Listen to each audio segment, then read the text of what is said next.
Boa tarde, pessoal. Boa noite, bom dia, né? A depender do horário aí que você vá assistir essa nossa aula, tá? Eu optei por fazer essa gravação aqui com vocês e acaba sendo a nossa última aula, né? Nosso último encontro e além do conteúdo, a gente vai finalizar aqui o conteúdo da prova de vocês.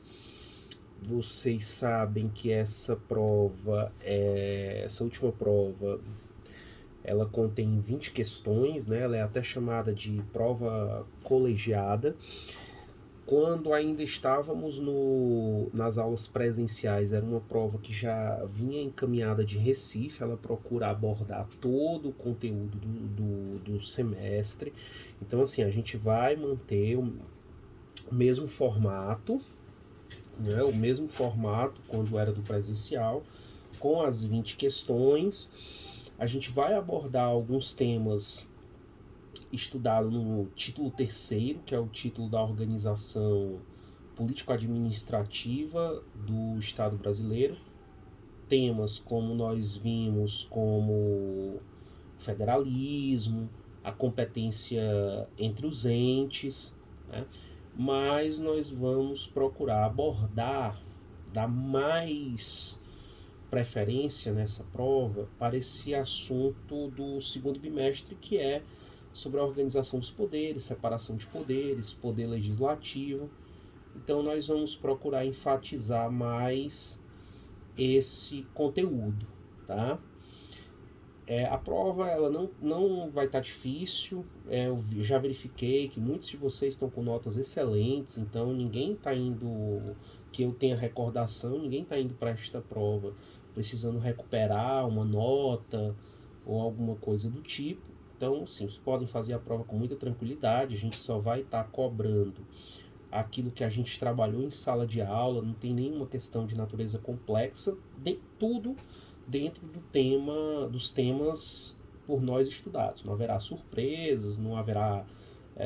Bom, enfim, eu não posso nem dizer assim, não vai ter pegadinha, porque pegadinha ela faz parte da natureza das questões de múltipla escolha, né? Então, vai a pegadinha ela diz muito com a interpretação, com a frieza da análise da questão, tá certo? Então, mas não há nada que não tenha sido por nós trabalhados em sala de aula, tá bom? Bem, para nossa aula, a única coisa que eu vou, inclusive não só para nossa aula, mas para a prova, tá? O que eu vou sempre pedir encarecidamente é tanto a leitura da Constituição, que é a letra seca mesmo, lei seca, Constituição seca, sem comentários. Então, assim, eu vou precisar muito dessa Constituição, tanto para a nossa aula de hoje, tá certo? Que é a nossa última aula, acaba sendo o nosso último encontro.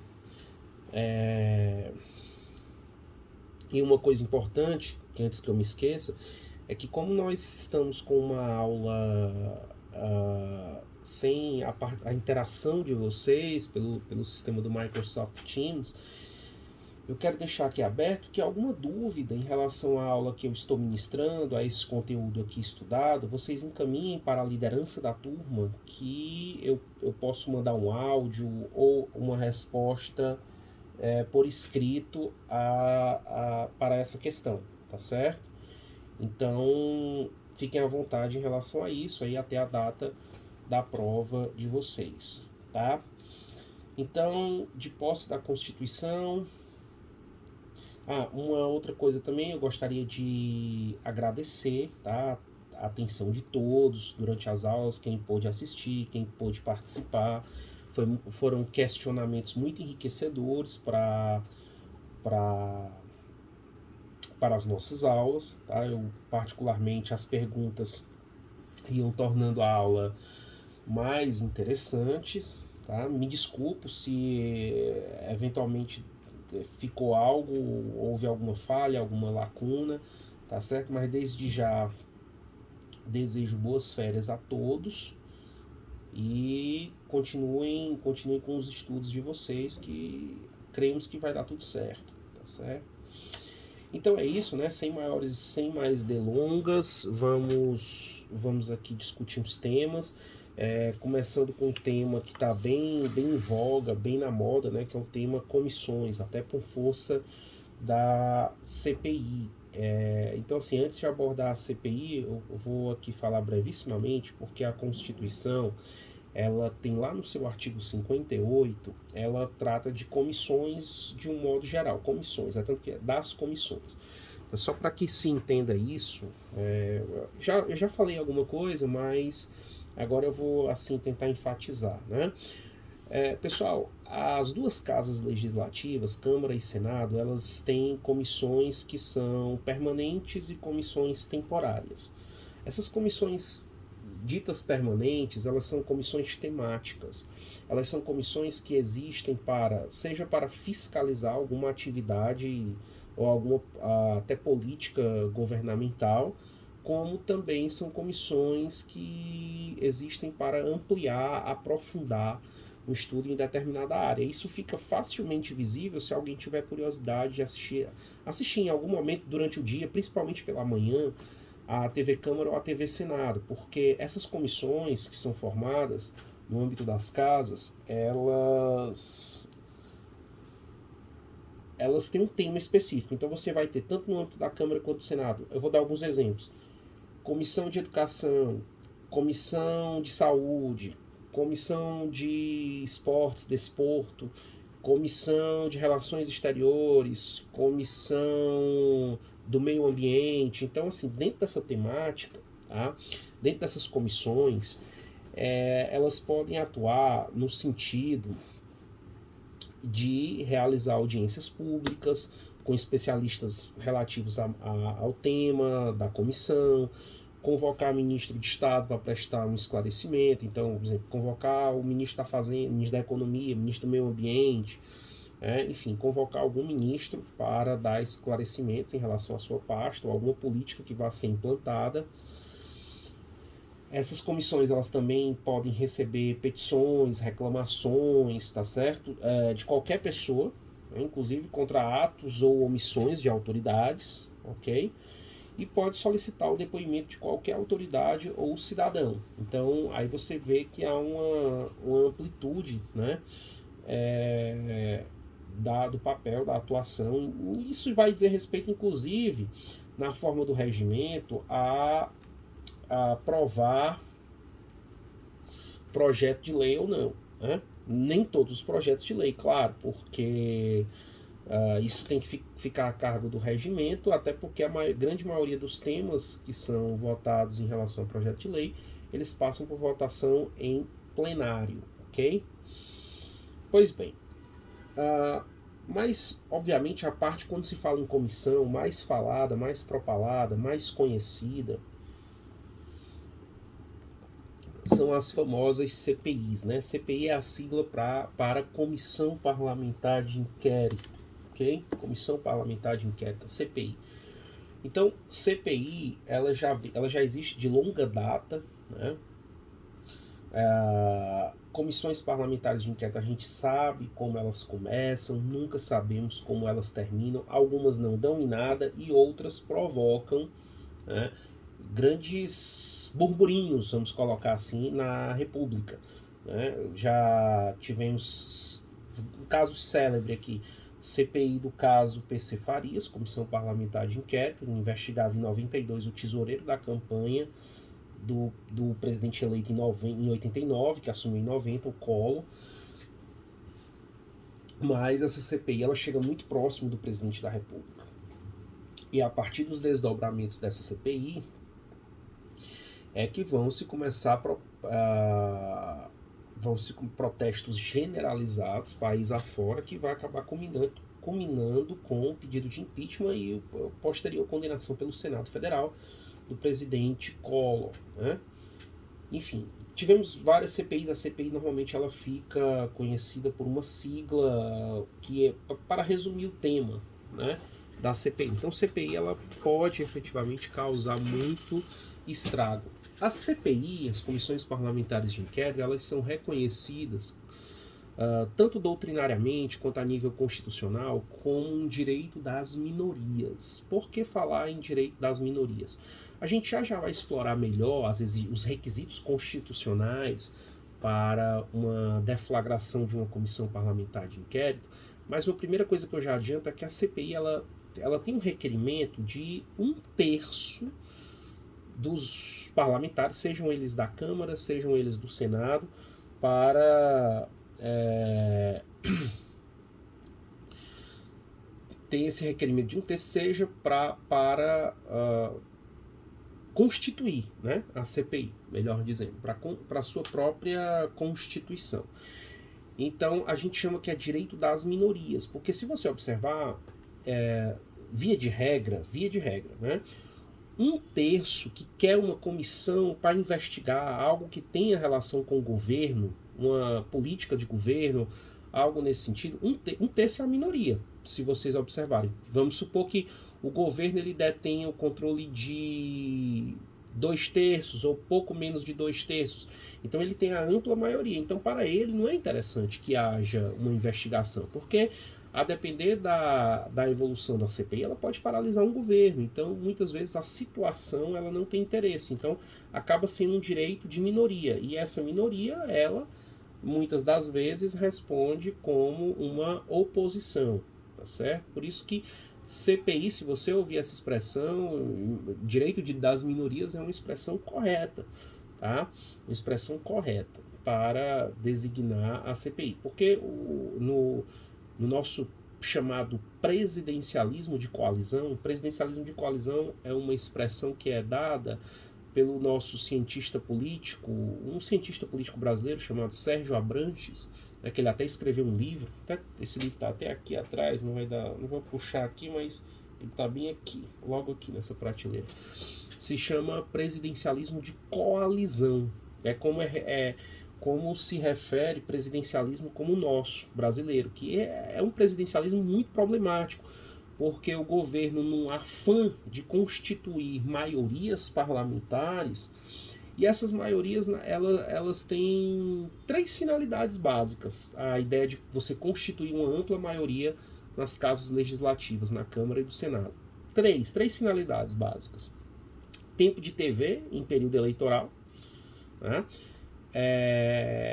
Evitar um processo de impeachment, que vocês devem lembrar das aulas anteriores, que o impeachment ele requer, para a condenação do presidente, como exemplo, 2/3 do Senado. Né? 2/3 para você ter uma condenação não só do presidente, poderia ser do procurador da República, de um ministro do STF, né?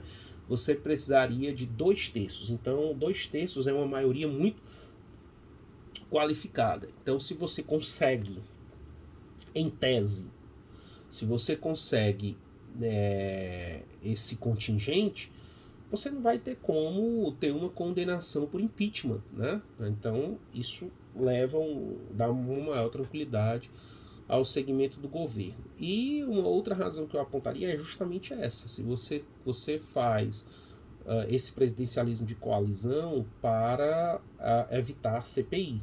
Né? E o grande problema da CPI, do nosso presidencialismo, desse chamado presidencialismo de coalizão, é que a forma que você tem, né, para cooptar aliados é justamente com essa distribuição, né, de cargos ou emendas parlamentares, né, emendas para o parlamentar, para que ele ali se alinhe ao governo. Né? O que infelizmente mostra que nós temos um grande problema de cidadania, um baixo treinamento cidadão.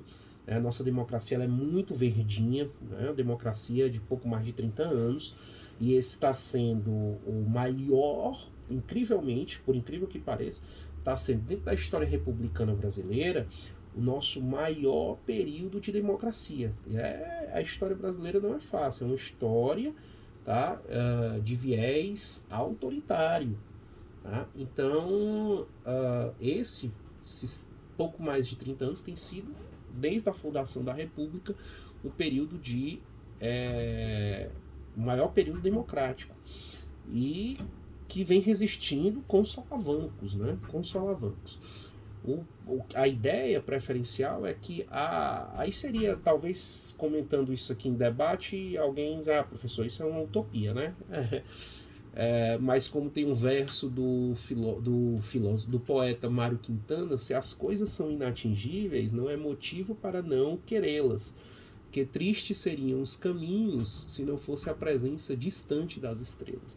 Porque alguém me diria, professor, isso é uma utopia, que é justamente o nome desse poema, das utopias. Mas é o que a gente visa perseguir, que o apoio político partidário ele seja pela ideia, pelo projeto, e não propriamente como esse toma lá da cá, né? O famoso toma lá da cá.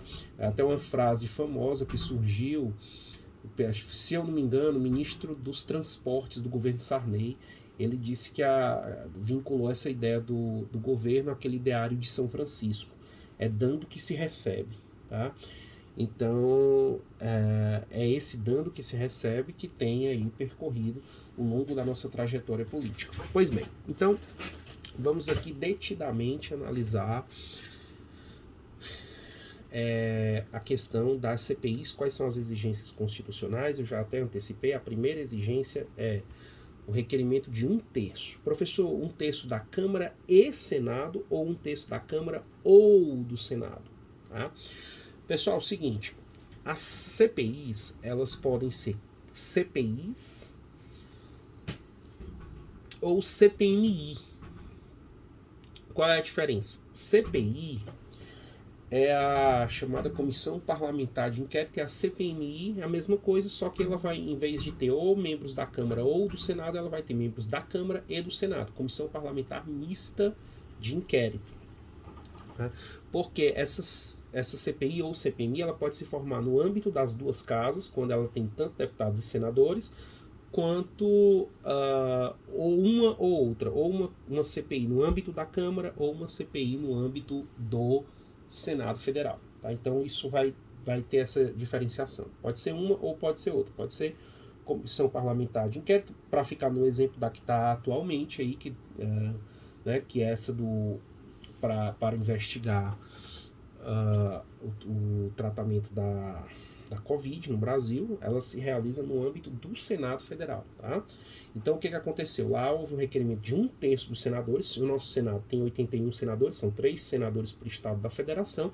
Precisaria ali, neste caso, né, do requerimento de 1/3 desses 81 senadores. Você vai ter ali 27 senadores para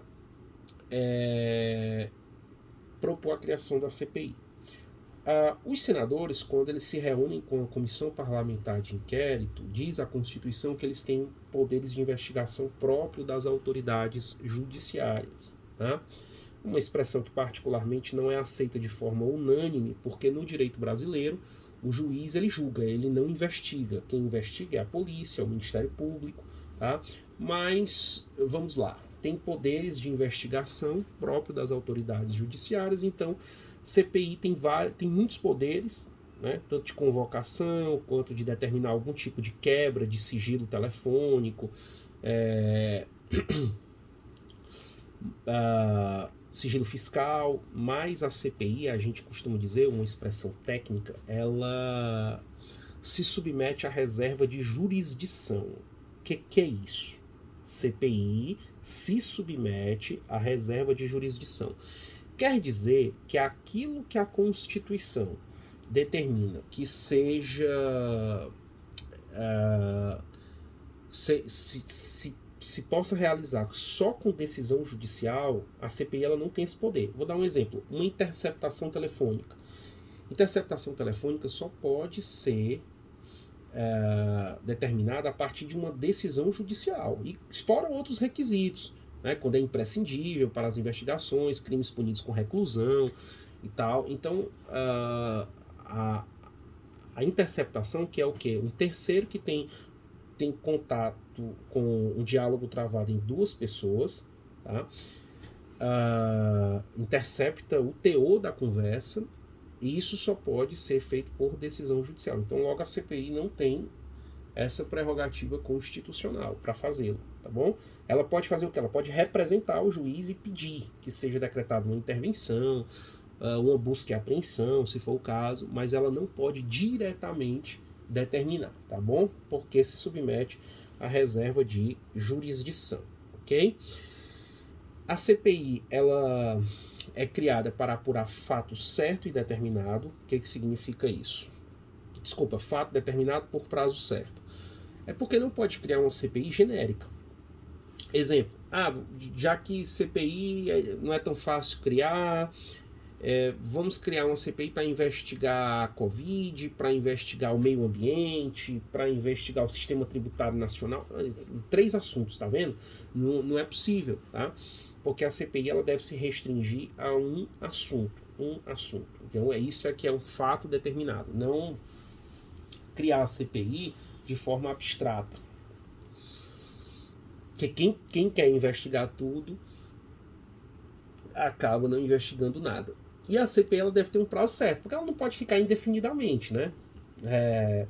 Assim, você não tem uma determinação, uma exigência legal de um prazo definido em lei, mas jurisprudencialmente se acredita que a CPI ela não pode ultrapassar uma legislatura, e aí é muito razoável, né? Porque já pensou uma CPI ficar sendo sucessivamente prorrogada e que ultrapasse um prazo de um mandato parlamentar, né? É complexo. Então ela é criada com o prazo certo, esse prazo ele pode eventualmente vir a ser hoje eu acho que eu não estou com concentração muito boa, né? Mas o prazo ele é certo e pode ser prorrogado. Era essa a palavra que eu estava buscando. Ele pode ser prorrogado, tá bom? E quando a CPI termina, o relator da CPI ele elabora um relatório minucioso de tudo que ocorreu nessa CPI. E aí um detalhe interessante que vocês devem observar. Nesse relatório, ele não condena, não, ele não tem esse papel, é uma investigação. Então, se há indícios ali de prática criminal, há um encaminhamento desse relatório para o Ministério Público. É a ele, Ministério Público, que cabe apurar, né, ali as responsabilidades civil ou penal porventura existentes e propor as ações correspondentes para promover a responsabilização de quem quer que seja daquilo que concluiu a CPI, tá certo? Então essa é a primeira parte, que é importante a gente saber, rever esses detalhes. É um assunto que é um assunto da ordem do dia, como eu já tive a oportunidade de chamar a atenção de todos. No passo seguinte, a gente vai estudar, pessoal, o processo legislativo brasileiro. O processo legislativo é um assunto muito importante, é um assunto que ele termina aí o poder legislativo, porque é um assunto que busca, que visa que você tenha conhecimento das espécies normativas, ou seja, quais as espécies de lei que existem no direito brasileiro, e também além das espécies de lei existentes no direito brasileiro, como elas se processam, quem que pode iniciar e como é que é toda essa tramitação das leis no Brasil. Então, você tem ao redor de 10 artigos para tratar disso, que vai do artigo 59 até o 69. 59 a 69, ok? Pois bem, o 59 ele inaugura, né? Ele diz que o processo legislativo brasileiro compreende a elaboração e ali destaca quais as espécies normativas admitidas no direito brasileiro. Então você tem primeiramente a emenda constitucional, tá? Depois, na sequência, você vai ter as leis complementares, as leis ordinárias, leis delegadas, medidas provisórias, decretos legislativos, resoluções, ok? Pois bem, vamos analisar, ok? Eu vou fazer uma análise aqui, pessoal, conjugada, Tá? O que significa uma análise conjugada? Eu não vou seguir a leitura dos artigos, esse papel aí, essa atividade de vocês. Vocês, inclusive, pós-aula, devem fazer isso. Fazer a leitura dos artigos que o professor comentou e tal. Mas para seguir uma questão didática, de início, meio e fim, eu vou fazer um bloco aqui. Eu vou fazer assim. Eu vou comentar a emenda, depois eu vou comentar as leis. Que aí, no caso, você tem a lei ordinária e a lei complementar em separado, tá bom? E aí eu vou, enfim, tratar de artigo, eu vou puxar, porque vários artigos, eles têm uma sequência, mas eles têm os artigos que tratam só de medida provisória, só de leis, e aí eles não estão numa sequência linear. E aí eu vou mencionar, mas eu não vou fazer uma sequência, tá? Procurando, assim, uma coisa mais didática e que não fique tão sacal, assim, de leitura de artigo e tal. Eu vou tentar aqui mais criar um panorama de raciocínio. Então, a primeira espécie normativa, ela não é por acaso que ela ocupa o primeiro lugar, a emenda à Constituição. Por quê? Porque a emenda à Constituição, diferente de todas as que estão abaixo dela, ela é a única, atentem, dentre essas espécies normativas que estão aqui, ela é a única que tem um status de norma constitucional. Todas as outras que estão abaixo vão ter o status infraconstitucional, ou seja, abaixo da Constituição. Mas a emenda, ela está em linha com a Constituição, ela está em paralelo. Por quê? Porque dentre essas espécies normativas, a emenda vai ser aquela única que tem o condão de alterar a norma constitucional, ou, inclusive, ser incluída na Constituição. É que ela tem essa natureza. Não esqueçam nunca que a nossa Constituição, o Brasil adota o sistema constitucional rígido. E se o Brasil adota o sistema constitucional rígido, há um processo solene e dificultoso no que tange a alteração e inclusão de novos artigos no texto. Porque uma coisa é um processo para alterar a Constituição, outra coisa é um processo para alterar as leis, tá? Ou revogar as leis, ou, enfim, incluir artigos na lei. O processo é diferente e assim deve realmente ser para os países que adotam Constituição rígida. Então, a primeira coisa importantíssima, os senhores já sabem. Emenda constitucional, ela tem a natureza de norma constitucional. Primeira coisa que é relevante. Segunda coisa, quem que pode propor a famosa PEC, né? Muito no noticiário fala PEC, se utiliza mais a sigla PEC. O que é essa PEC? PEC é a sigla para Proposta de Emenda à Constituição. Então, quem que pode propor? Propor significa iniciar, deflagrar o processo legislativo. Então, você vai ter a proposição por 1/3 de membros da Câmara ou 1/3 de membros do Senado. É importante guardar isso, porque quando a gente for estudar a lei, olha como a lei é diferente da emenda. Só para comparar aqui. Se nós temos um deputado, imaginemos um deputado federal X, ele só por ser deputado, ele consegue elaborar uma minuta de um projeto de lei e protocolizar e ali começar o processo legislativo de lei. Agora, emenda, não basta você ser um deputado ou um senador. Você tem que colher assinaturas dos seus colegas. Olha, eu estou aqui colhendo, eu preciso aqui dá tua assinatura aqui e tal, porque eu estou querendo propor uma proposta de emenda à Constituição e tal. Então ele precisa sair colhendo as assinaturas dos colegas para a emenda, não para a lei. Né? Então, para a emenda, 1/3 de deputados ou senadores podem propor a PEC. O presidente da República, aí, claro, só ele. Você tem mais uma terceira possibilidade propositura, que é através das assembleias legislativas estaduais. Nós temos 26 assembleias e mais a Câmara Legislativa do DF. Então, para que as assembleias possam propor uma alteração da Constituição Federal, é necessário que mais da metade dessas assembleias legislativas, né? Então, ali 14 assembleias, né, por exemplo, tendo a votação da maioria simples dos seus membros. Então, é o requisito necessário para a propositura, propor, ok? Para propor. Pois bem, Aí, na sequência, você tem o seguinte, a vedação. Existe uma limitação que a gente vai chamar de circunstancial, que é uma limitação de situações que a Constituição ela não pode ser emendada. Então, se houver uma decretação de intervenção federal, se houver uma decretação de estado de defesa ou de estado de sítio, que são situações que realmente causam a chamada anormalidade, né, democrática, nesse tipo de situação, ok? Não se pode não se pode haver uma deliberação da emenda. A emenda não pode ser aprovada nesses períodos. Tá? E aí, alguém pode ter a dúvida, mas por que, professor, que a Constituição não pode ser emendada nessas situações? Porque, pessoal, são situações emergenciais.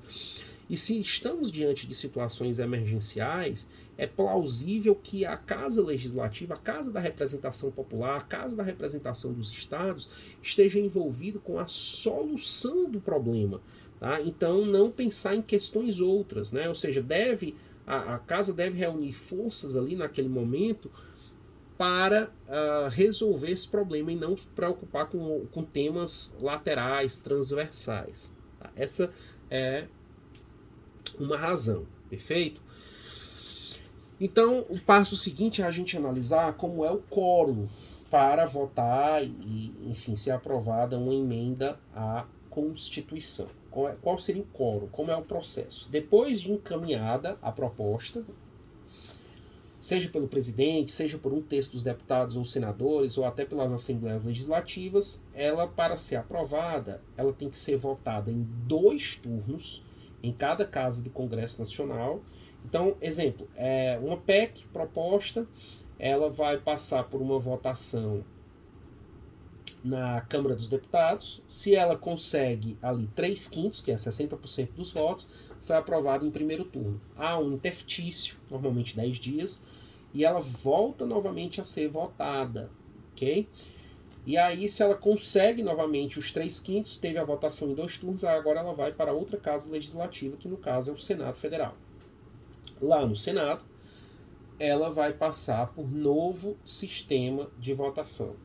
E aí, seguindo essa mesma sistemática, 2 turnos com votação em 3/5. Se a PEC for aprovada, dentro dessa perspectiva, primeiro e segundo turno, ela vai para o passo seguinte, ser promulgada. Aí agora outra coisa que eu quero chamar muita atenção de vocês, tá? Queridos, PEC não passa pelo aquele momento que eu já falei com vocês, que é a sanção presidencial. Lembra? Quando uma lei ela termina a votação, ela vai para a sanção presidencial, que é para aquele momento em que o presidente ele vai sancionar, né, se ele concordar com a lei, ou ele vai vetá-la. Eu vou já falar de lei e vou voltar ao assunto do veto ou da sanção. Mas na emenda isso não acontece. Guarda isso. Emenda não passa pela sanção presidencial. Então quem vai fazer a promulgação das emendas vai ser a mesa da Câmara e a mesa do Senado Federal, que são os órgãos diretivos, né, das casas legislativas. Então a única participação do presidente numa PEC seria a propositura, iniciar o processo, mas ele não finaliza o processo, tá bom? Ele faz isso nas leis, que já eu vou falar, mas não faz isso em relação à proposta de emenda à Constituição. Pronto. Muito importante. Vem o importantíssimo, o artigo 60, parágrafo 4º, que é um dos artigos que a gente entra no curso de Direito, já ouve muito falar em relação à Constituição Federal, que é em relação às cláusulas pétreas ou cláusulas da eternidade, ou núcleo intangível da Constituição, ou ainda núcleo superrígido da Constituição, tá? Ou núcleo absoluto da Constituição. O que significa cláusulas pétreas? São normas constitucionais que elas não podem ser abolidas, extraídas, tiradas do texto constitucional, tá bom? Então, as nossas cláusulas pétreas é aquela ideia de que não se admite a proposta de emenda tendente a abolir a forma federativa do Estado. Então, enquanto esta Constituição estiver em vigor, o Brasil vai ser uma federação. O chamado voto direto secreto, universal e periódico, tá? A separação de poderes e os direitos e garantias individuais e coletivos.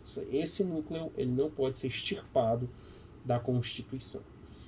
E também, por último, ainda, eu destacaria aqui uma informação importante, é que se a PEC, ela, nesse processo de votação, ela é tida por rejeitada, tá? Ela não pode ser objeto de deliberação na mesma sessão legislativa. Estão lembrados da sessão legislativa? O ano legislativo. Então, foi proposta uma PEC em 2021. Ela foi rejeitada, ela não alcançou aquele quórum de votação. Então, essa PEC, ela pode se voltar à pauta, mas na sessão legislativa seguinte. Exemplo, eu falei 2021, então ela vai para 2022, mas ela não pode voltar, tá, para a mesma sessão legislativa. Perfeito? Ok, então vamos aqui na sequência. Pronto, pessoal, dei uma pausinha aqui só para passar um colírio, né? Dá a impressão que eu tô chorando, é que os olhos estão ruins esses dias. Então, dando sequência, vamos trabalhar agora com as leis, né? Vimos a emenda, como é o procedimento, agora em relação às leis. Basicamente, as duas espécies normativas mais utilizadas no direito brasileiro é a lei complementar e a lei ordinária. E a mais usada ainda entre as duas é a lei ordinária, tá? Por isso que ela tem esse nome, ordinária. A ordinária, que é uma coisa ordinária, uma coisa comum, tá certo? Comum, mais usada. Mais usualmente, né, utilizada. Então, a lei ordinária, tanto é que ela já ultrapassou aí as 13 mil leis, né? Agora, a lei complementar, a gente ainda não chegou nem em 200. Então, você vê a disparidade, né? Então, vamos ver as diferenças, as semelhanças entre ambas, tá? E algumas questões. Por exemplo, professor, quando é que eu sei que o assunto é tratado por lei complementar e quando é que eu sei que o assunto terá que ser tratado por lei ordinária? É assim, pessoal. A regra é a lei ordinária, tá? A lei complementar é exceção. Então, a lei complementar, a matéria, para ser tratada por lei complementar, a Constituição tem que expressamente dispor nesse sentido. Então, a Constituição vai dispor. Lei complementar, vai tratar desse assunto. Esse assunto deve ser tratado por lei complementar. Vou dar um exemplo aqui bem prático. Lei complementar tratará das inelegibilidades, está lá no artigo 14. Então, você sabe que inelegibilidade, casos de inelegibilidade, é tratado por lei complementar. Como, por exemplo, a lei da ficha limpa é um caso de inelegibilidade, é tratado por lei complementar. Então, se a Constituição não dispor que a matéria é tratada por lei complementar, ela é tratada por lei ordinária. Então, é como se a lei complementar ela fosse a exceção, tá certo? A regra é a lei ordinária. Pois bem. A grande diferença entre as duas, além dessa, que a lei complementar só vai abordar aquilo que a Constituição autoriza, que se trate por lei complementar. A outra grande diferença é o quórum de votação. Quórum de votação. Para se aprovar uma lei ordinária, você precisa de um quórum de maioria simples. Aquele quórum que a gente estudou no artigo 47 da Constituição. Se está presente a maioria absoluta, a maioria simples vota e pronto, já se tem o quórum de aprovação, que é o quórum de maioria simples, nos termos do artigo 47, para aprovar uma lei ordinária. E a lei complementar? A lei complementar, expressamente a Constituição dispõe que para ser aprovada, ela precisa de quê? De uma maioria absoluta. Então, é necessário que mais da metade, mais um dos membros da casa vote para aprovar a lei complementar. Tá certo? Só para lembrar de tema estudado no bimestre passado, né? Só para relembrar. os estados, para se criar um estado-membro, é necessário que seja aprovada uma lei complementar federal. Tá? Só para lembrar um exemplo aí de utilização de lei complementar. Então, a lei complementar, ela precisa de maioria absoluta. Isso está dito no artigo 69. Então, o artigo 69 já diz: as leis complementares deverão ser aprovadas por maioria absoluta. Ok? Bom, então vamos agora para a iniciativa. Tanto das leis, isso que eu vou falar agora vai servir tanto para as leis ordinárias quanto para as leis complementares. Pessoal, tanto as leis ordinárias quanto as leis complementares, elas podem ter por iniciativa qualquer parlamentar, seja ele deputado, seja ele senador, bem como também ao presidente da República, tá certo? As comissões, o Supremo Tribunal Federal, os tribunais superiores, então, exemplo, o STJ, o TSE, o TST, o STM, eles podem encaminhar projeto de lei, tá?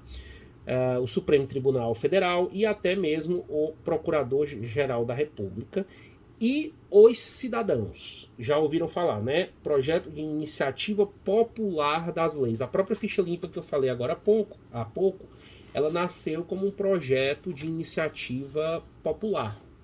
Tá? Então, membros da sociedade civil percorreram os estados brasileiros para colher assinaturas no sentido de encaminhar um projeto de lei de iniciativa popular. Tá? Vamos começar pela iniciativa popular. Se fosse para encaminhar um projeto de lei de iniciativa popular, o que é necessário? Primeiro requisito: 1% do eleitorado nacional. Agora, esse 1% do eleitorado nacional, ele deve estar distribuído em pelo menos 5 estados. Tá? Esse 1%. 1% hoje, eu posso estar enganado, mas é algo em torno de mais ou menos 1,5 milhão de eleitores. 1% do eleitorado nacional.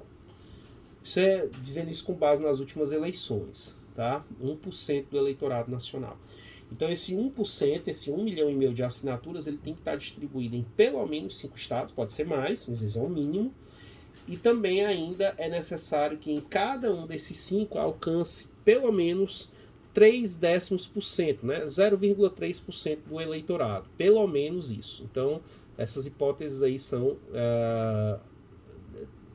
do mínimo, né, desse eleitorado. Então, na prática, esse projeto de lei de iniciativa popular, ele começa a tramitação na Câmara dos Deputados. Aliás, diga-se de passagem, todos os projetos de lei vão iniciar na Câmara dos Deputados, exceto se a proposta for de algum senador, porque não tem sentido o senador fulano de tal protocolizar na Câmara. Então começa a votação no próprio Senado. É o único caso. Todos os outros, então, se o Supremo Tribunal Federal vai propor um projeto de lei, o Procurador-Geral da República, o presidente, membro da Câmara, né, o projeto ele começa, o cidadão, o projeto começa a tramitação na Câmara dos Deputados.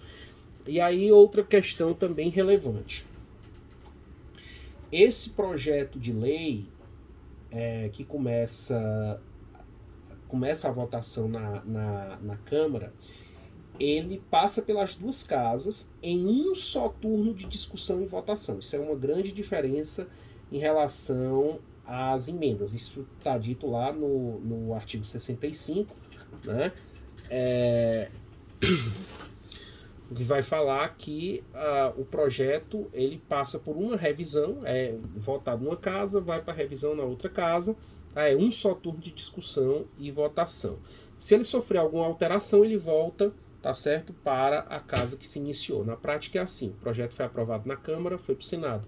Chegou lá no Senado, o Senado propôs uma emenda, uma alteração no projeto, aí ele volta para a Câmara dos Deputados, tá? Quando concluir a votação na casa, o passo seguinte é você encaminhar para a sanção presidencial. Então, terminou de votar no Senado, encaminha para o presidente da República, e aí aí você observa bem uma atuação do Legislativo e do Executivo aqui neste ponto. Porque se o presidente concorda com o projeto de lei, ele sanciona. Se ele não concorda, ele pode vetar. Esse veto ele pode ser total ou parcial. Agora, nunca esqueçam, o veto ele só abrange, né? O veto, quando ele é parcial, ele vai abranger artigo, ele pode abranger parágrafo, ele pode abranger inciso, ele pode abranger a linha, tá certo? Isso ele vai fazer aí no prazo de 15 dias úteis, ok?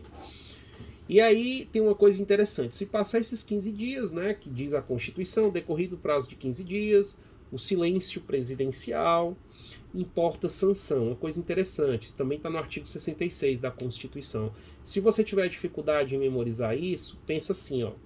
Lembra daquele famoso ditado popular, quem cala consente? Então, se o presidente não se manifesta, é porque ele consentiu, ele concordou com o projeto, e aí ele foi sancionado, tá bom? Então, isso aí é um ponto de vista importante. Agora, gente, o presidente ele pode vetar, no todo ou em parte, como eu já falei agora há pouco, mas ele tem que comunicar esse veto aí ao Senado Federal, tá certo?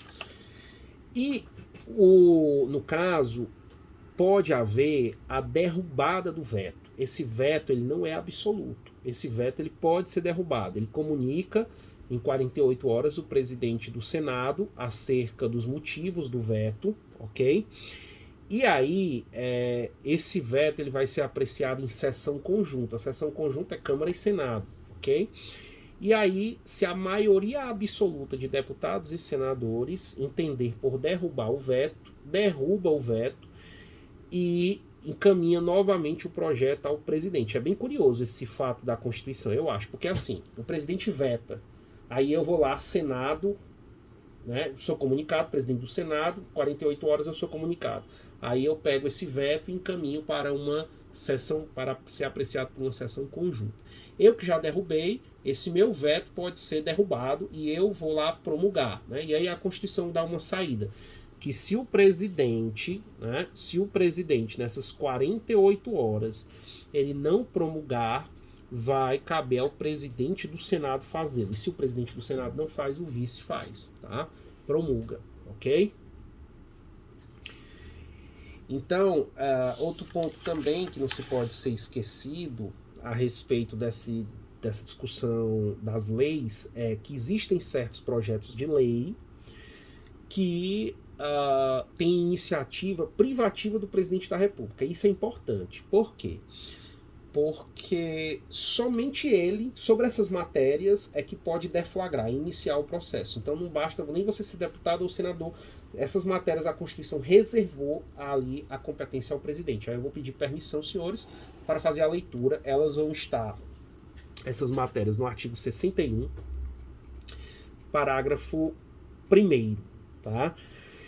Então, quem estiver olhando a Constituição vai logo ver que são de iniciativa privativa do presidente da República as leis que fixem ou modifiquem os efetivos das Forças Armadas, disponham sobre criação de cargos, funções ou empregos públicos na administração direta e autárquica ou aumento de sua remuneração, organização administrativa e judiciária, matéria tributária e orçamentária, serviços públicos e pessoal da administração dos territórios, servidores, então matérias que dispõem sobre servidores públicos da União e territórios, regime jurídico, provimento de cargos, estabilidade e aposentadoria.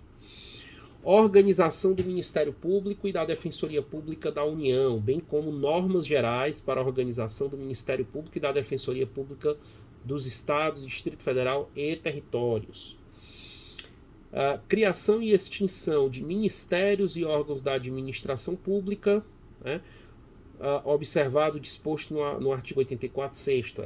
Esse artigo 84º é o que fala que o presidente ele pode extinguir cargos se estiverem vagos, por exemplo.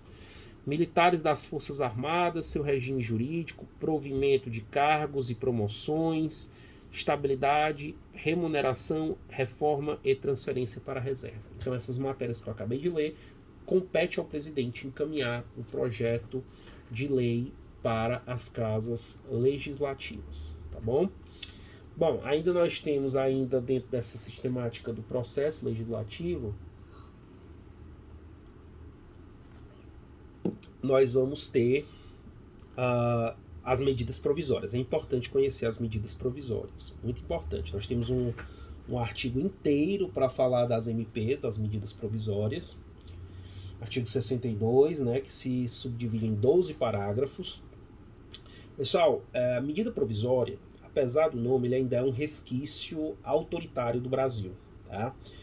Porque foge à lógica da separação de poderes. Porque na separação de poderes, você tem como competência do parlamento a elaboração de leis, o debate, a discussão, a votação de leis. É um papel do legislativo, constitucionalmente do legislativo. Contudo, antes da Constituição de 88, havia muita... Antes da Constituição de 88, então você tem a Constituição de 67, 69, e naquele período de quase 30 anos de regime militar, havia muita desconfiança do legislativo. Não é à toa que durante em 68, com o AI-5, o Congresso foi fechado, por exemplo, né? Isso vocês devem saber. Então havia muita desconfiança do Executivo em relação ao Legislativo. E nesse período, a Constituição de 67, ela já recriou, porque existia lá durante o período ditatorial do Estado Novo, de 37 a 45, a figura do decreto-lei. Tá? Muitas leis que os senhores estudam ainda hoje são decreto-lei, que são de período ditatorial. Ficamos em dois exemplos mais famosos aí, o Código Penal, o Código de Processo Penal. Eles são dessa época. Eles foram elaborados de acordo com a Constituição de 37, então eles têm esse DNA autoritário, porque é um decreto-lei. O que é um decreto-lei? O decreto-lei era quando o próprio executivo impunha um decreto com força de lei, por isso o nome decreto-lei, e que não passava pela aprovação do legislativo. Tá? Então, a medida provisória, ela ainda é um resquício desse presidencialismo hipertrofiado, tá? Ou seja, agigantado, que inclusive legisla. Mas a diferença da medida provisória em relação ao decreto-lei, a diferença é a seguinte, é que a medida provisória, ela passa por um controle preventivo do legislativo, tá? Porque perceba, a própria Constituição já fala, né, que a medida provisória ela tem força de lei, então ela não é a própria lei, então ela precisa passar por um processo de conversão em lei, né? Ela pode ser convertida ou ela pode ser rejeitada. Então ela passa por esse processo, tá? Pois bem, essa é a grande diferença. Porque se o presidente edita a medida provisória e ela não passa por um controle político prévio do legislativo, era a mesma coisa do decreto-lei. Então essa é a diferença, porque hoje a medida provisória passa pelo legislativo. Então o legislativo, nesse caso, dá a palavra final, tá? Sobre a constitucionalidade dela ou não. Tá? Então essa é uma grande e importante diferença. Então, deem aí uma olhada no artigo 62. O artigo 62 fala que em caso de relevância e urgência, o presidente da República poderá adotar medida provisória com força de lei, devendo submetê-las de imediato ao Congresso Nacional. Então o presidente edita a medida provisória, ela já começa a produzir efeito jurídico, o cumprimento é erga omnes, tá? Ou seja, todo mundo tem que cumprir, ok? É lei, embora fale força de lei, mas é lei. A medida provisória ela tem que ser cumprida. Só fala em força de lei, tá certo? Porque ela ainda precisará ser votada, mas o efeito é concreto. Então, a partir da sua expedição, da publicação no Diário Oficial, já se deve ser cumprida, ok? Percebam, ela só pode ser utilizada em caso de relevância e urgência. Vamos guardar essa informação que já eu vou voltar a essa informação. Pronto. Agora, a Constituição criou certas situações que de forma alguma podem ser utilizadas por medida provisória. De forma alguma. Essas situações, se incluir nessas situações, não pode haver medida provisória. Então, é vedada a edição de medida provisória sobre matéria relativa à nacionalidade, Estou aqui no artigo 62, essa parte estou fazendo a leitura. Nacionalidade, cidadania, direitos políticos, partidos políticos, direito eleitoral. Imagina, direito eleitoral, imagina se o governo pudesse mudar o sistema de votação só por medida provisória, né? Você tinha uma completa insegurança jurídica.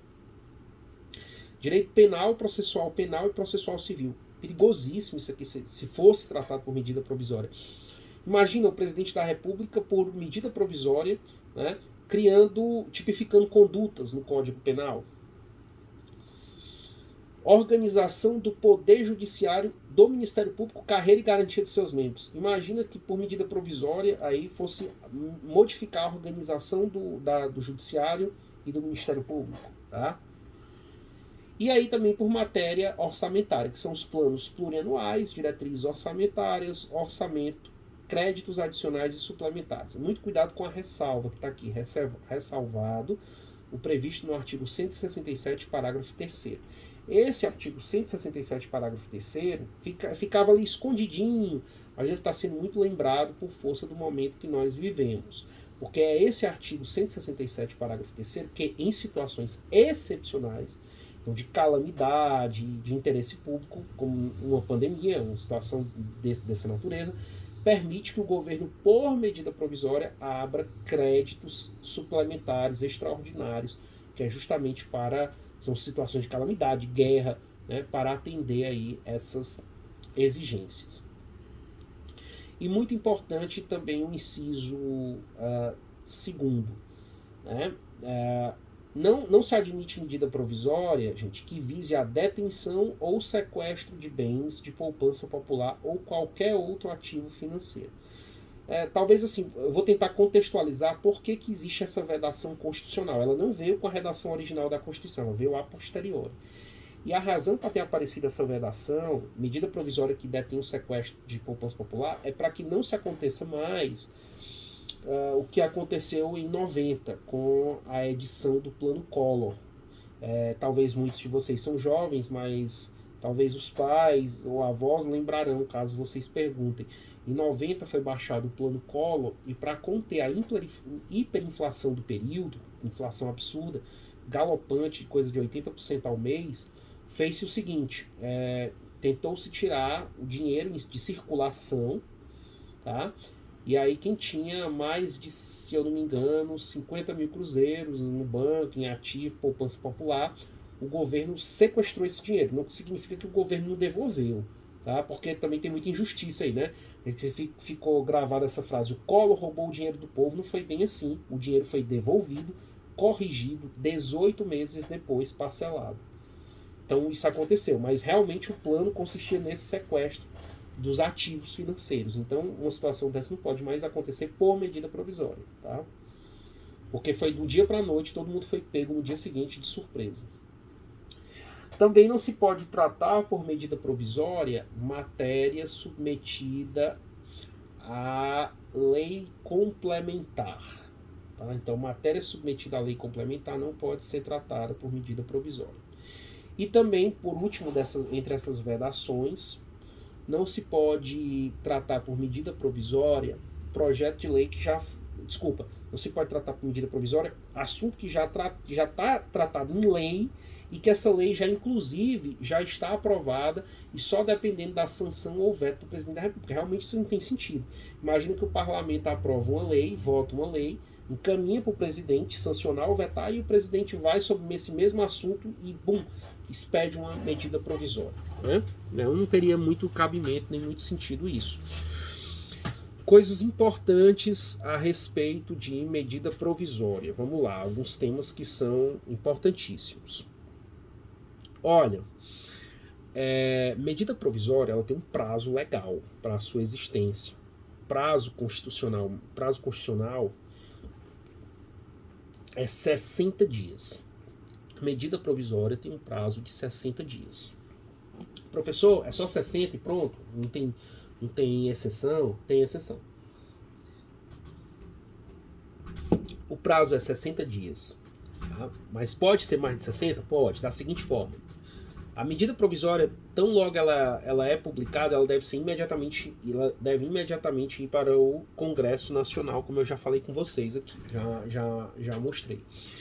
Bom, só que pode acontecer de que o Congresso em 60 dias não consiga votar a medida provisória. Lembra que ela vai ter que ir para a Câmara e ela vai ter que ir para o Senado.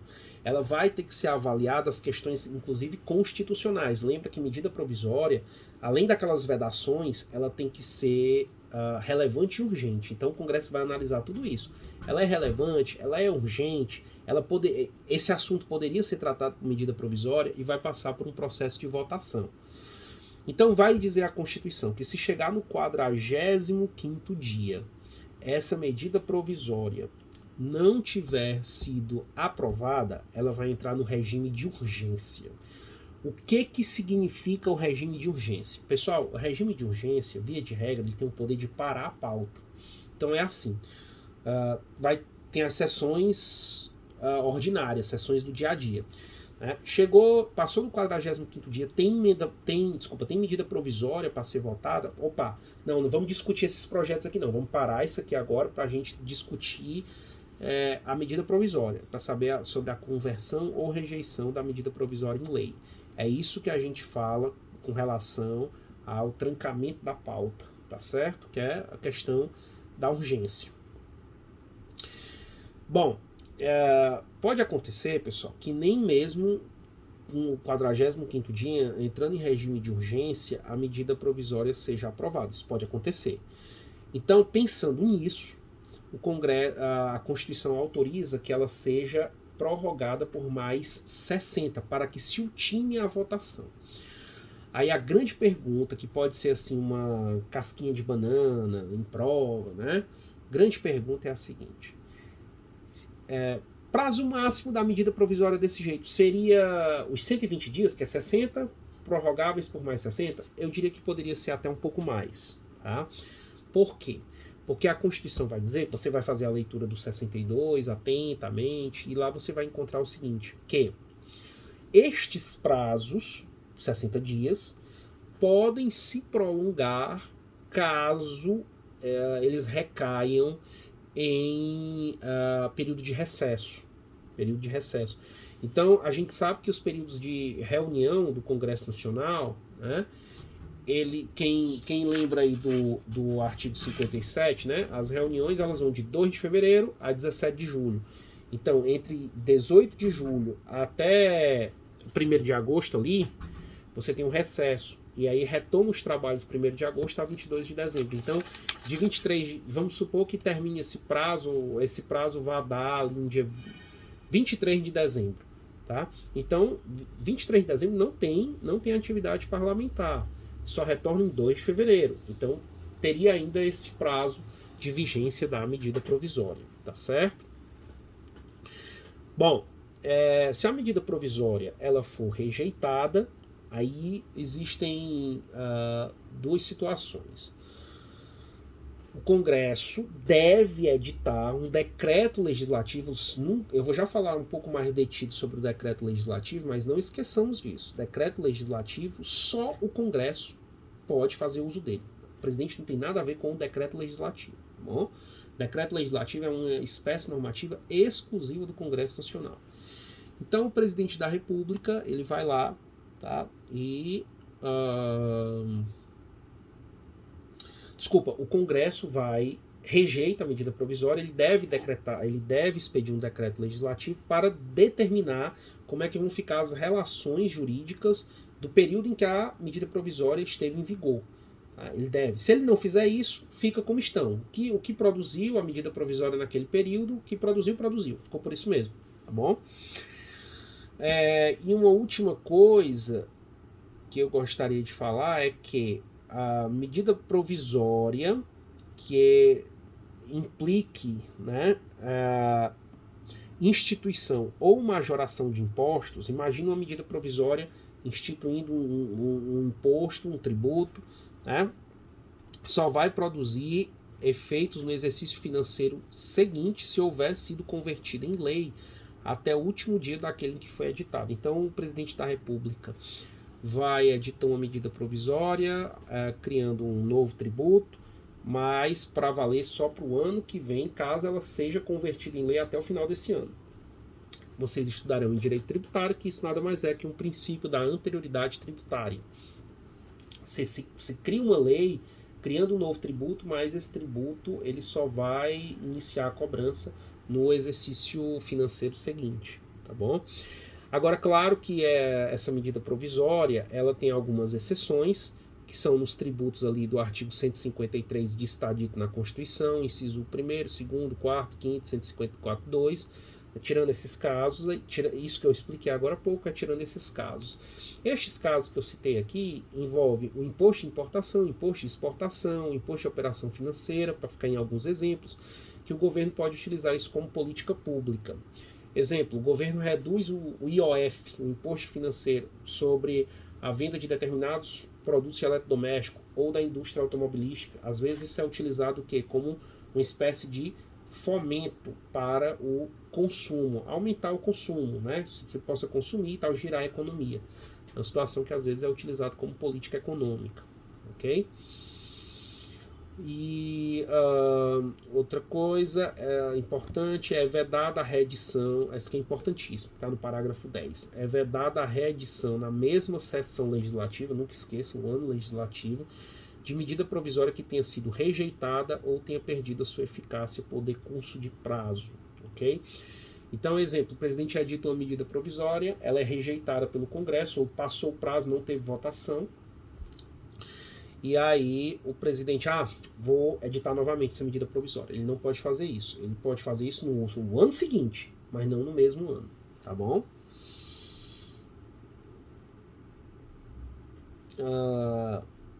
Tá. Tá bom. Agora nós temos as leis delegadas. Na sequência, leis delegadas. Pessoal, leis delegadas é assim, até complicado falar, porque é uma espécie normativa muito em desuso. Porque lei delegada é assim: o presidente da República, nós já até discuti isso minutos atrás, né? Quem é que pode legislar? Quem é que pode legislar? Quem é que faz o papel de legislador? Congresso, Câmara, né, e Senado. Tá. Aí, por algum motivo, Câmara e Senado não legislou sobre alguma matéria, aí o presidente da República vai lá e diz assim: Câmara, Senado, olha, deixa eu legislar sobre determinada matéria, presidente, deixa eu legislar. Ele pede o quê? Ele pede uma autorização para legislar. Agora, gente, eu vou fazer a leitura com vocês, claro, aqui, mas eu quero que vocês reflitam em raciocínio. Por que que o presidente da República vai pedir a autorização para legislar sobre um determinado tema, se ele pode fazê-lo por medida provisória diretamente, sem passar pelo crivo do Congresso Nacional? Desculpa, né? Ele pode fazer diretamente, mas tem que passar pelo crivo do Congresso. Eu ia falar besteira. Mas para que ele vai pedir autorização para legislar sobre um tema se ele pode fazer por medida provisória? É lógica, né? Mas, de qualquer sorte, o Constituinte previu essa lei delegada, talvez até como um mecanismo de... como que eu poderia explicar aqui para vocês melhor? Até como uma questão de legitimidade. Ele, presidente, vai editar uma lei delegada, por isso que ela tem esse nome, porque o legislativo é que tem um papel constitucional de legislar. E aí ele vai e delega para o executivo. Ele, legislativo, delega. Legitimidade, né? Porque assim, eu estou fazendo isso, estou legislando, mas com permissão aqui do Congresso Nacional. Perfeito? Pois bem. Então, eu vou fazer aqui rapidamente a leitura, tá, do início do artigo 68.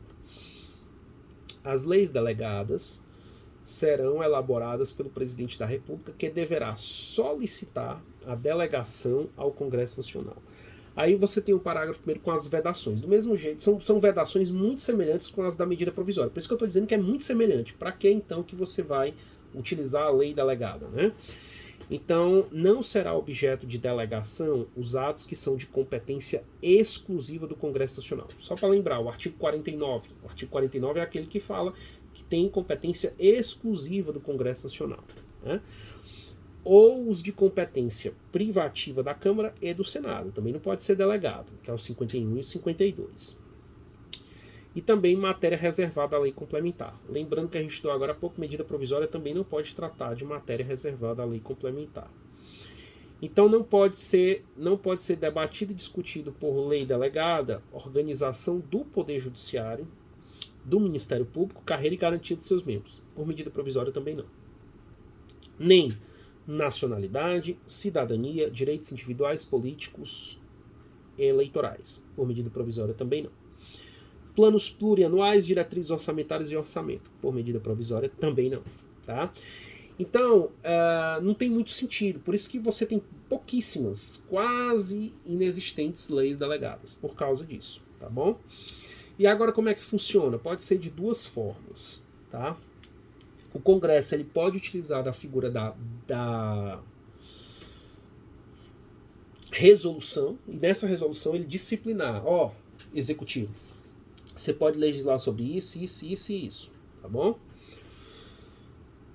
E essa resolução ela pode dizer que o presidente pode legislar diretamente sobre o tema, ou pode dizer que esse projeto ele deve retornar para o Congresso, tá certo? Para fazer uma votação única, sem possibilidade de emenda. O que seria a emenda? É modificar aquele do executivo, ou rejeita, né, ou aprova, no caso, tá certo?